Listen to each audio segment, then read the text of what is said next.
Don't tell me it's Parrot Bay, coconut rum, pineapple rum, the mango rum, all those flavored things. Those aren't rums. You savage.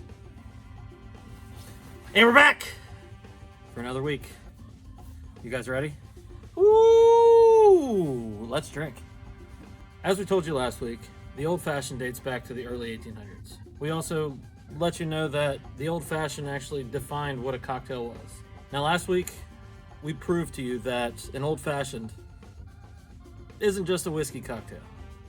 If you haven't seen the video from last week, we made Old Fashions with gin, and then we made an Old Fashioned gin cocktail. A little bit of both. This week, we're going a little bit deeper. We're rolling up our sleeves a little bit, and we're going to pull in some brown liquor. It's rum. So what is rum? I feel like if we're drinking it this week, then we should have some kind of background knowledge on it.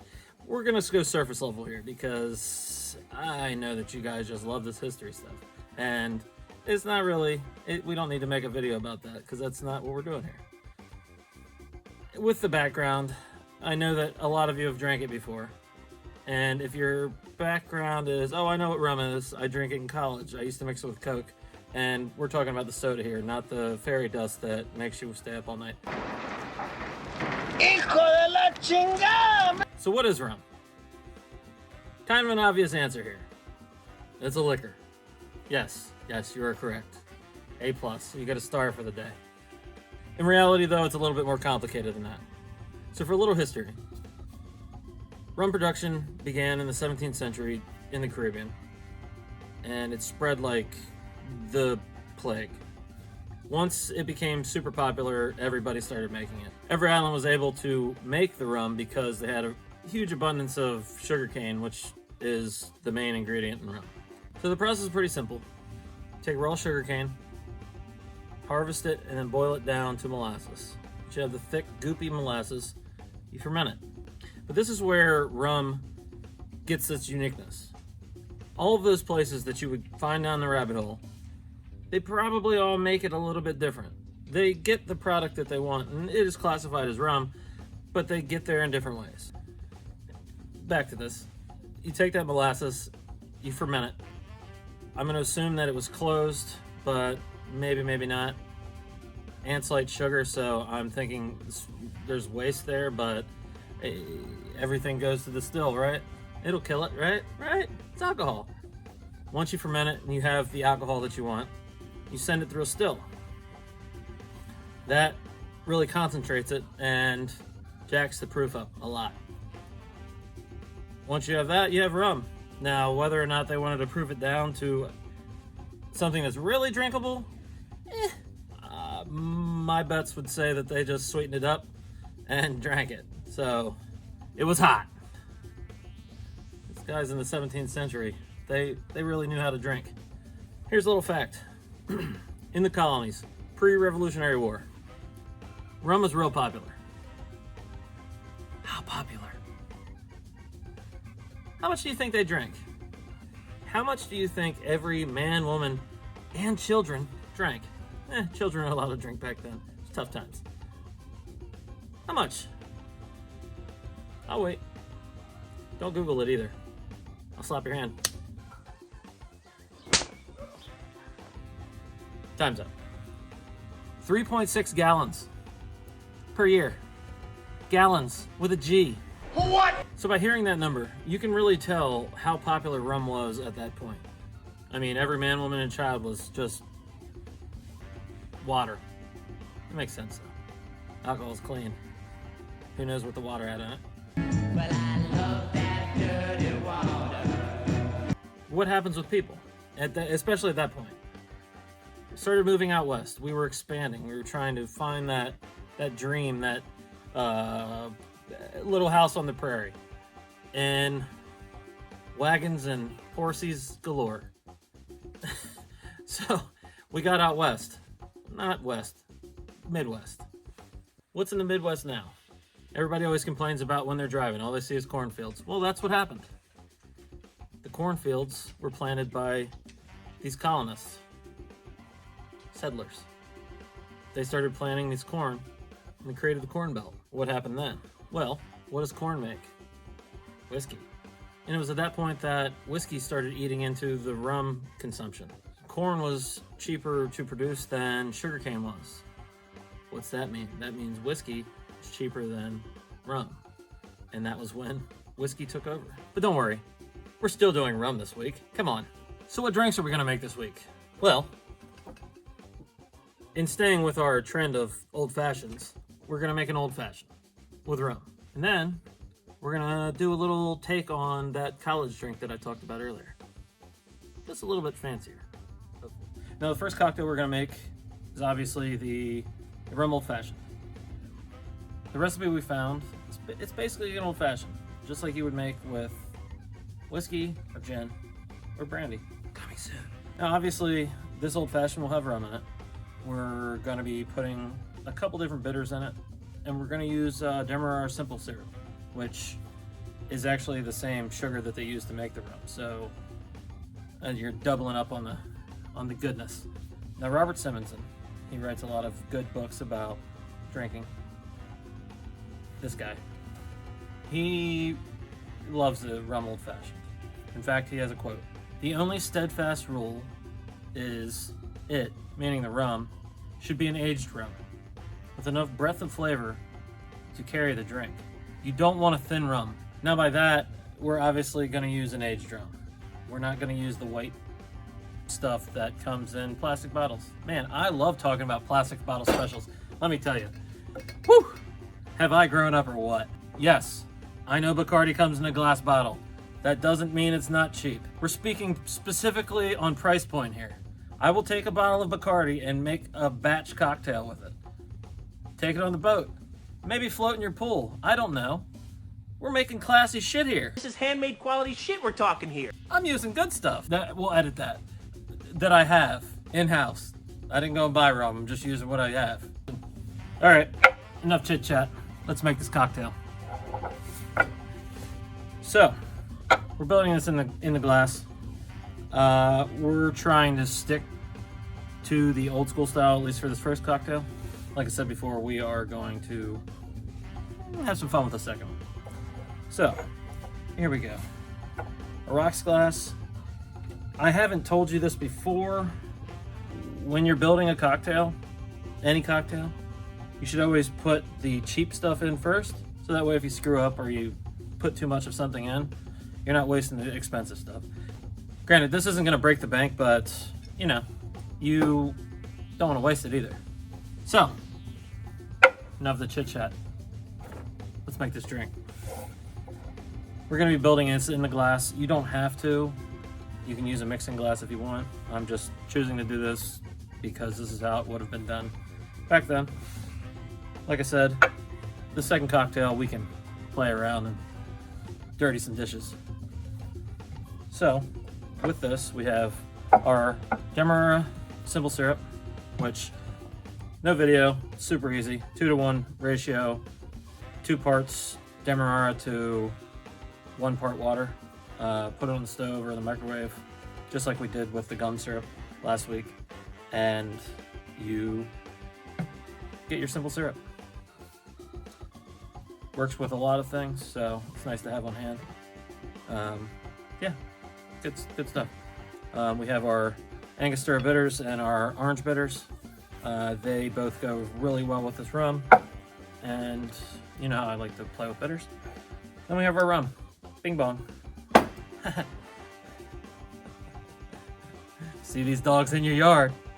Just know them upstairs. Yeah, you know the rest. Good price point. Great. I use it in a lot of things.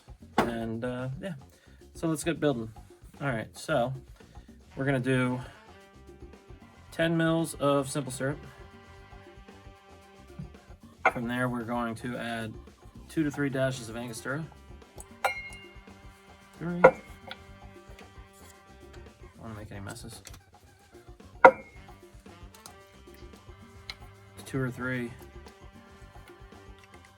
of orange bitters. We're gonna then add our rum last. Now, like I've said before, I actually like to use the same side of the jigger that I put my simple syrup in, just because then you can wash it out. It's gonna make for a couple more pours than what I wanted to, but we're good. Add our big ice cube. So now we're gonna stir this around, get it all chilled up.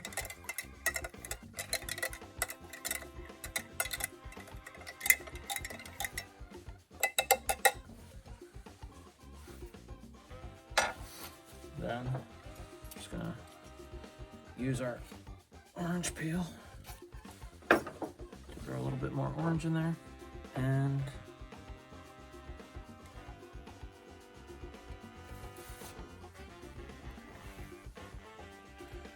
there you go. Rum Old Fashioned. Very heavy pour.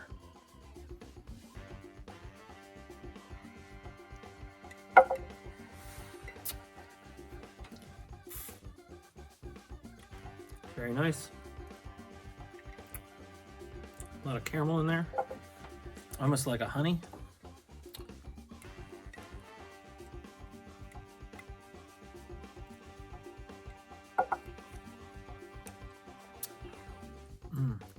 Orange. Should definitely make this. Can go in your collection. I have lots of old fashions. There's a joke there, I won't make it though. Cheers, guys. And on to the second one. So for the second cocktail, I told you I wanted to reminisce a little bit. We spoke about rum and cokes earlier and about how we don't like plastic bottle specials. Well, we're gonna make a rum and coke now, but we're gonna old fashioned it. What does that mean? So a little bit earlier, I took some cola with the red label and I reduced it down by, this is probably like a sixth of the bottle. So, 3 ounces. So we have that. We're gonna old fashioned it. We're gonna use this as our simple syrup. We're gonna use the same rum. We're gonna add a bitters to what we were already using. This is a spiced cherry bitters from Woodford Reserve.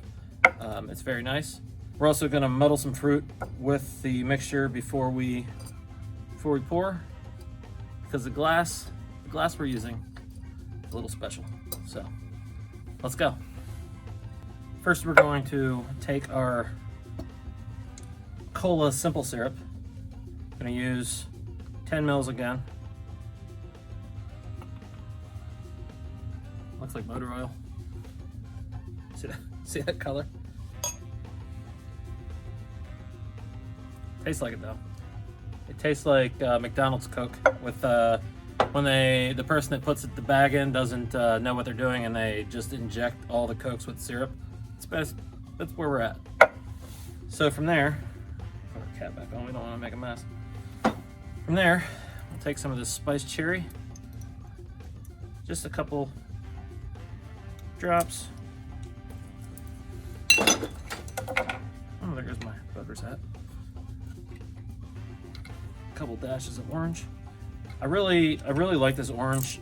I debated using any other bitters other than orange anyways with the cola, just because orange and Coke, they go pretty well together. And my favorite soda in the world is Mezzo Mix. It's from Germany, and every once in a while you can get it here in Wegmans, but it's like Coke with just a little orange in it.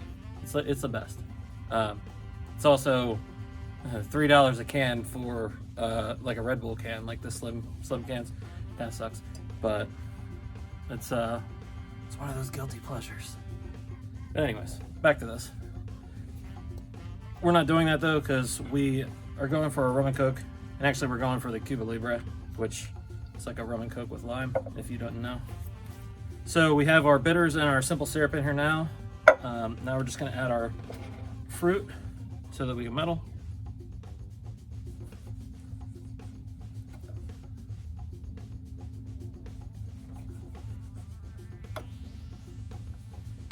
Now we're adding lime because we wanted this to kind of be like Cuba Libre.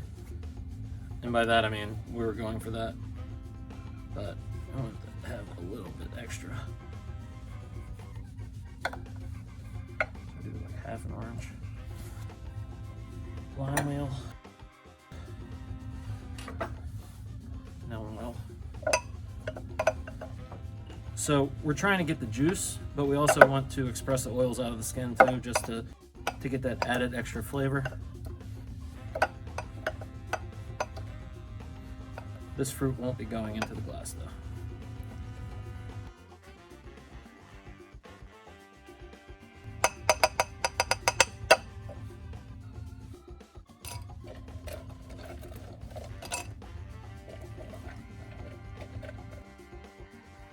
That, and now we'll just do our 2 ounces of rum.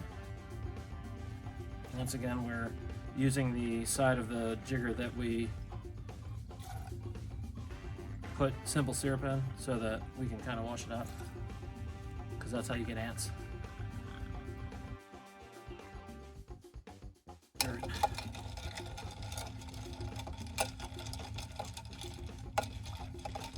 Till the glass is chilled.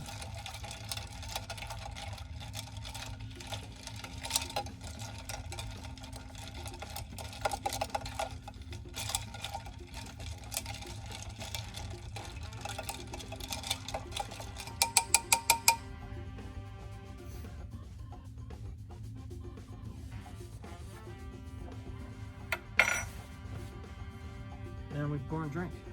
This is kind of a cool glass. It rocks. Woo! Look at that. It's from a company called Crucial Detail. They do a lot of glassware and serviceware for really high-end restaurants. All their stuff's really cool.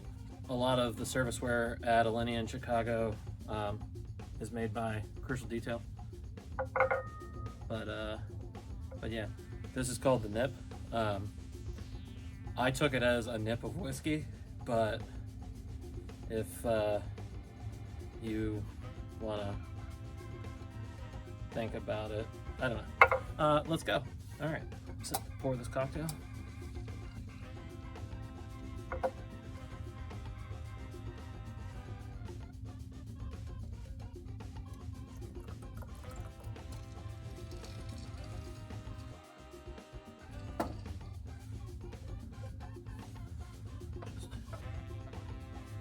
Just a little bit of lime over it.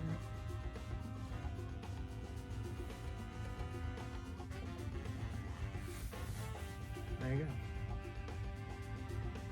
So there you go. Our take on the Cuba Libre. We just old-fashioned it a little bit. I've been trying to think of a name. I'm not going to call it the Nip. I think we're going to call it the Frederico. There we go.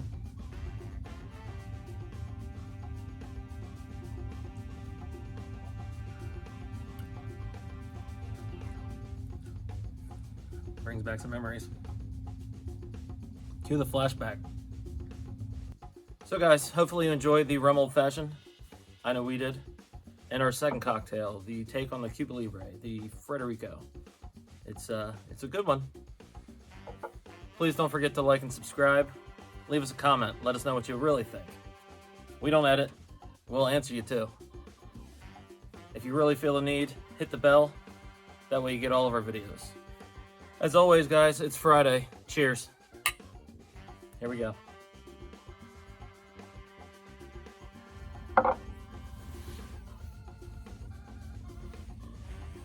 Ah! The process. Lots of arms. Now, as we told, cut.